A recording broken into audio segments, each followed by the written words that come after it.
Hello wonderful person, this is Anton, and today we're going back to the roots of this channel. Well, okay, not really the roots, and we're not going back to the math days, but we are going back to the video game days. I'm going to actually start this new mini-series that I want to see how it goes, and it's going to be all about space video games. We're going to actually go back to just playing some games and seeing if they're any good. But the way I'm going to do this is kind of like a first impressions video of various Steam games that might actually be worth it and nobody knows about them, or they might be completely not even worth your time. So I've actually decided to purchase a few games. They were on sale and they were space related, and I wanted to see if they're actually any good. And so this is going to be a new mini-series of various Steam games, and I'm going to just call it, you know, keep it or return it. And in other words, if it's worth keeping, or if after 2 hours it's not really fun, we're gonna just return it and get our money back. The first game I'm going to take a look at is called Deliver Us the Moon. Now this is actually, and as I'm looking at Steam page here, a game by an indie studio called Kyoken Interactive, and it was released in late September of 2018. It does have mostly positive reviews. I didn't really read too much into it. I wanted to see what it's like by myself. And today we're just going to explore it for a few minutes and see what's up. So the game itself is already here. I have not tried this at all. We're gonna start a new game and it tells us, do you really want to start a new game? Because your Astro Tool progress will be reset. Man, this is a tough choice. What's an Astro Tool? What is an Astro Tool? So there's actually an intro in the beginning that I kind of skipped. I didn't really watch it. I don't... Of the missing lunar colonists gather all around the world tonight in remembrance of the 2054 MPT blackout that resulted in a global power outage and the loss of contact with the lunar colony. The blackout caused global turmoil, which ultimately led to the closure of the World Space Agency 1 year later. In other news, the recent formation of the largest dust storm on record has prompted climatologists to readjust their forecast of the equatorial desert's growth rate. As a result of the new storm, the desert could soon cover 30% of the globe's landmass. Oh, I can move. Oh, okay. So it's just a radio. Cool. So far, how do I shut this down? Okay, so far this is actually not too bad. Looks pretty good. I can zoom, and I think my guess is that no. I think I'm on the moon. Let's inspect this. Don't know what this is about. Okay, yes, I'm ready. What do I do? Oh, cool. There's some sort of spacesuit. And... okay, a lot of things that are interactable. That's cool, that's cool. I seem to be eating my food from this beautiful couch. And it looks like I'm just using this wooden box as a table. Yeah, pretty much like my real life. Just kidding. Anyway, so let's move on. How do I go somewhere? Can I... nope, I cannot. There's wind. I can hear wind outside. So maybe we're not on the moon. I think we're still on Earth. Oh, okay, I can just... there we go. I can just put this on. That's cool. Very, very awesome. And... ground control to Fortuna 1. This is Claire. Please confirm radio contact. okay, Claire, I will... ooh, this is awesome. I will confirm my radio contact. I don't know how yet. Oh, here we go. Radio contact confirmed. Make your way to the launch platform and prime the rocket for liftoff. We have to launch before the dust storm hits. Okay, very awesome. Now, here's the thing. Why did a lot of modern indie developers think it's a good idea to put British accent into everything? Why couldn't this be like, I don't know, Indian accent? Wouldn't that be awesome? There she is. Okay. Tourist spy. It took us 4 years to get her ready for launch. But you need to hurry. The dust storm will hit this area in a few hours. If we don't succeed now, the Fortuna mission will be over for good. Okay, so from what I understand, basically Earth is not doing so well, just like in real life, but this is like extreme version of that. And there's a dust storm coming, and I think we're trying to basically get out. And are they trying to send us to the moon? Is that what's happening? Oh, I see. So you can scan objects and basically get some information about them. That's a cool addition. I'm not sure if I'll be doing this a lot, but so far this is not looking too bad. I'm not entirely sure what type of a game this is. And one of the reasons I didn't really want to read much about this is because I noticed that, at least in my opinion, this is how I kind of roll nowadays. I keep reading reviews about games and then I make a judgment about them before I even try them. And so I'm gonna try to avoid it from now on. I'm gonna try to basically just buy the game, try it for myself, and then make a decision. Kathy. Who's Kathy? Oh, okay, so it does give you a bit of a story here. So Kathy is a sister who disappeared after the blackout. All right.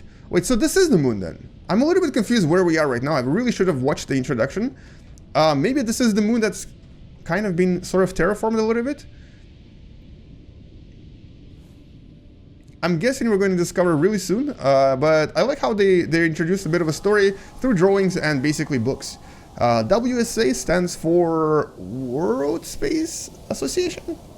I'm just guessing here. Alright, so let's go to the rocket. Let's see. Oh, cool. Oh, that's Sputnik, right? And it's Russian. It says, I think it says, to the stars, with my broken Russian. I kind of know a little bit, but not enough. Oh, and this really explains a lot. So, okay, so the story here is that this is the Fesenkov Cosmodrome. It was abandoned, but now it's used again in preparation for the last mission to space. So, looks like we're just trying to escape Earth. And or whatever planet this is, or moon. But it does look very Earth-like, so I'm going to make an assumption that this is Earth. And it's just not very... Yeah, things are not going well for Earth, apparently. Alright, let's use the stairs. It must be really hard to climb in that thing. It looks pretty heavy. So, first impressions so far, after like, what, 5 minutes of playing around here. The graphics are actually not too bad. For an indie game, this is definitely really good, actually. The sound effects are nice, although I gotta say, they're really kind of misbalanced the sounds here. The actual effects are super loud, so is the music, so I had to like rebalance things a little bit. Oh, this... Okay, I guess I go down now. So, but yeah, you know, it's there though, and it works and it's functional. But you do have to change things a little bit. Also, the options in this game are very confusing at first, at least. At least when it comes to changing resolution and screen size. I see you're on your way up to the facility. The control center is located on the top floor. There you can prime the rocket for launch. Okay, fake British accent lady. You know how sometimes you hear a person speak British with the British accent, and you can kind of almost certainly say that it's fake? It's right here. It's right here.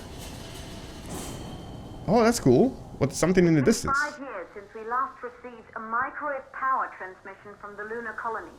At first, no one believed it would be possible to transmit energy from the moon back to Earth. But the WSA proved the skeptics wrong. Oh, that's cool. When you get the MPT back online. All right, so the story, the backstory here is actually pretty awesome. So, transmitting energy back from the moon. That is quite impressive. And it looks like the idea here is that the energy is created on the moon and then wirelessly transmitted back to Earth. Although, when you really... Oh, I need a password. When you really think about the implications here, you know, imagine transferring tremendous amount of power wirelessly to a single location on Earth. Like, that's gonna fry anything on its way as well. So you have to make sure that when you're transferring that energy, there's nothing in the way. And that's why we don't actually have any wireless transfers of energy yet, and I think I'm already stuck. I actually looked into this. I tried to make a few wireless energy transmitters at home. I do a lot of tinkering at home in my free time. And they're actually quite dangerous. As a matter of fact, the few wireless transmitters that are available, 3548. I'm going to forget this, but 3548. The few wireless transmission commercial transmitters available, they usually either use a tremendously low power so that it's not dangerous to human beings, or they make it so that there's nothing in between the actual wireless transmitter and the receiver. Yay, lights. Finally, thank you. Because, like I said, it's actually super dangerous. So, the idea is there. You can definitely transfer energy, and a lot of energy, wirelessly, but it's just dangerous and very, very, very... This building once functioned as part of the WSA, but it's been our home for many years now. Cool. I still can't believe you'll be leaving here for good soon. I'm sorry you feel that way, lady. Oh, someone's playing chess here. Yeah, so it's just dangerous and not actually easy to achieve, mostly because, you know, imagine transferring megawatts of energy to a single point on Earth. It's kind of not really, we're not there yet. Alright, so it looks like the beginning of the game is here on this abandoned Earth base. And it looks like I'm going to have to figure things out. This seems to be more of a puzzle game than what I thought it would be. Originally, I thought it was going to be more action, but I was wrong. And I actually like how you can interact with pretty much everything, even though it doesn't really have any purpose, but it does make the world feel a little bit more alive. Okay, what am I scanning? This? And the new dossier entry says that it's an entry about a person named Maria Gonzalez who worked pretty hard to try to reestablish this base. Alright, that's cool, that's cool, that's cool. I can scan this thing, right? Alright, so I'm not going to actually go through every single note, mostly because this is more of a review than the playthrough. Unless you guys want to actually see the playthrough of this. But I like how there's actually a lot of backstory and a lot of really interesting way of developing a story through reading these notes. I mean, it's been done in other games, but I think this one does it well in giving you just the right amount of information. It doesn't give you like pages and pages of information, like for example, Elder Scrolls games where you have to go through like a book to try to understand what's happening. But this is nice. This is actually kind of cool. So I don't exactly know if there is anything important here. But I guess what I'm going to try to do is maybe advance a little bit through this phase and see what happens after you finish this particular level. And let's see if we can actually maybe get to the rocket. I'm going to see if I can solve some of these puzzles by myself without commentating on them. And just so that I don't spoil anything for those of you who want to try this game yourselves. Now, I guess my question right now is, can I actually die in this game? And the answer is... Well, I can't seem to jump over this, so probably not. Maybe there is no death in this game. Now, I actually kind of regret not reading anything about this game because I don't know if this is possibly, just maybe, another Alien Isolation clone and technically a horror game because it is surprisingly dark and it's asking me to use the flashlight quite a lot. If this is a horror game, I'm turning it off right now. You know my experience with the Alien Isolation that I haven't actually finished after 2 years. It's gonna take me 3 years to finish that game, I swear. But yeah, this is dark and now I'm feeling a little bit creeped out about what's gonna happen. This better not be a horror game. Please don't be a horror game. I'm not ready for a horror game. Okay, that's new. Claire's office. What does this do? Nothing? What do I do with this? Oh, it's an audio entry.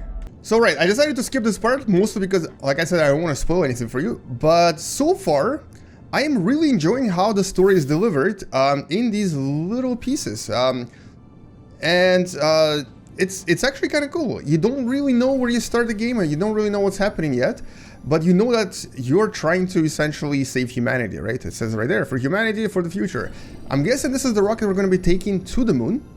And these little tidbits of the actual story help you understand what's happening. And I kind of like how a lot of developers chose to approach things that way instead of giving you cutscenes. So this is a big plus for me, in this particular game at least. And like, for example, this right here, it says custody denied. So you can actually maybe read through this to see what's happening and what was denied. Once again, no spoilers though. So moving on with our lives, let's go to the control center. I'm hopefully finally going to be able to get to the rocket. Just so you know, I've only played this for about maybe 15 minutes so far. I did skip a lot of parts where I'm just kind of hanging out trying to see if things are working. You're in the control center. Get the rocket ready to launch as fast as possible.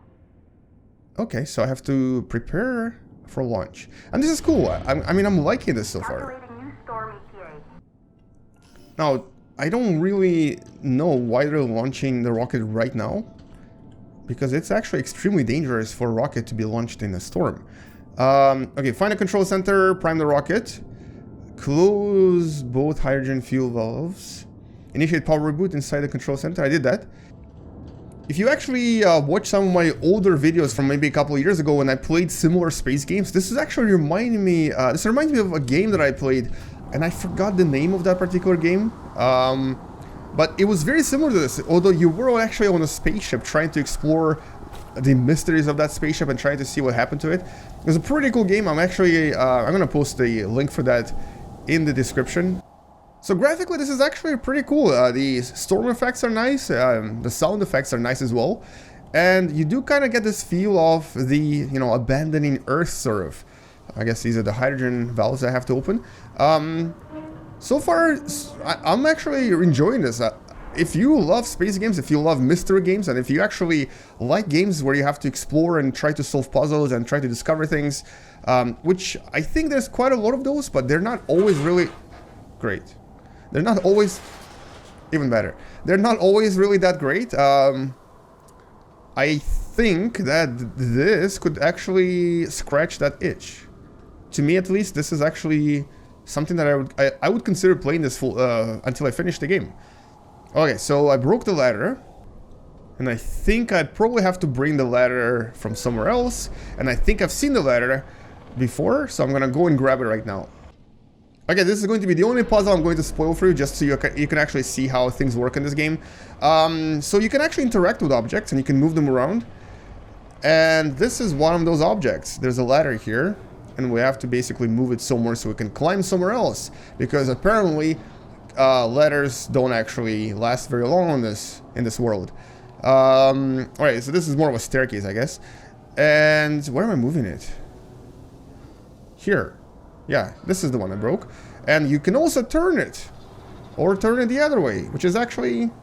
I mean, it's not a super impressive mechanic, but it's better than nothing, right? So anyway, here we go. You have to launch now, before the dust storm destroys the rocket and everything we've worked for. Oh, wow. Okay, this is a time event. I need to move my butt over there and launch the rocket ASAP. Did not expect that, but this is cool. A bit of a stressful event, but yeah, where am I going? Here. So one complaint I have so far is that for some unknown reason there is an occasional slowdown. I don't know if it's because I'm recording, I don't think it is.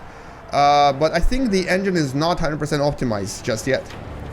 So hopefully it's just a temporary thing, but you never know. So, okay, 50 seconds, we have plenty of time. Which way is the rocket? Which way is the entry? Let's do this. Press the button. What are you waiting for? We have to launch before it's too late. Okay, British lady, you hold your horses. I'm doing my best here. I'm just one person launching an entire rocket.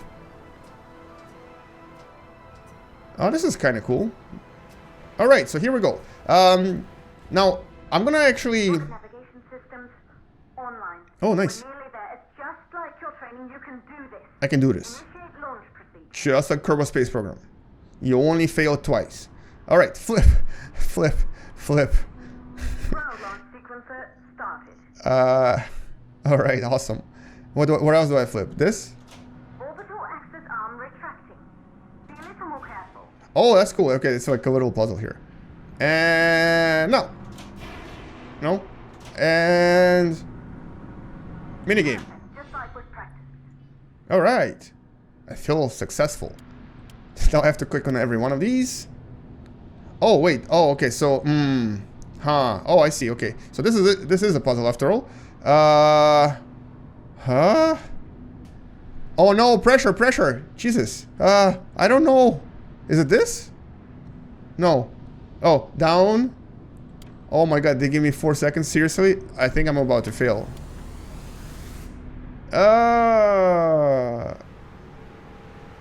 And game over? Okay. Oh, sound suppression. That's kind of cool. They made it a little bit more realistic than I expected. Hydrogen burner system activated. If you didn't know, Boosters ready for ignition. Light for countdown. oh, that's awesome. All right, so it's kind of cool. Rocket boosters ignition start. Engines ready in 5, 4, 3, 2, start 1. We have liftoff. She's a lot more enthusiastic about this than I am. Yeah, that's kind of cool that they had a sound suppression system there. Makes it a little bit more realistic. If you didn't know, rockets are actually so loud that the sound itself can completely destroy the actual rocket, and a lot of rockets need some kind of a suppression system to make them basically a little bit less loud.